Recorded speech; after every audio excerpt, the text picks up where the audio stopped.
లక్షలాది మంది మా కాంగ్రెస్ పార్టీ కార్యకర్తలు తమ రక్తాన్ని చెమటగా మార్చి ఆ చెమట దార పోసి భుజాలు కాయలు కాసేలా 3 రంగుల జెండాను మోసి డిసెంబర్ సెమీఫైనల్ లో నిన్ను పొందబెట్టి ఈ అధికారాన్ని తెచ్చారు.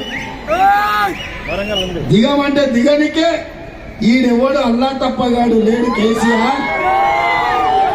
నువ్వు అనుకుంటున్నావేమో ఏదో పిల్లగాడే కదా చూద్దామని. చూడోసారి వరంగల్ మిర్చి తెలుసు కదా,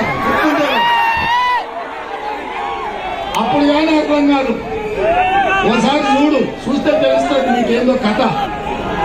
ఆయన బస్ యాత్ర మొత్తం చూసిన మామనగర్ పోయిండు, నాగర్ కర్నూలు పోయిండు, మిర్యాలగూడ పోయిండు, భువనగిరి పోయిండు, సూర్యాపేట పోయిండు.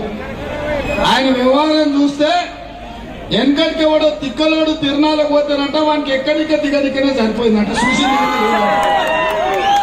చంద్రశేఖరరావు కూడా ఇవాళ ఎవరిని మబ్బి పెట్టడానికి బస్సు వేసుకొని బయలుదేరినవయా?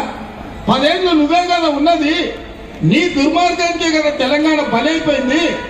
నీ అన్యాయంతోనే కదా 2 లక్షల ఖాళీలు ప్రభుత్వంలో పడావు పడ్డాయి. నేను వచ్చినప్పుడే 3 నెలల 30,000 ఉద్యోగాలు ఇచ్చిన.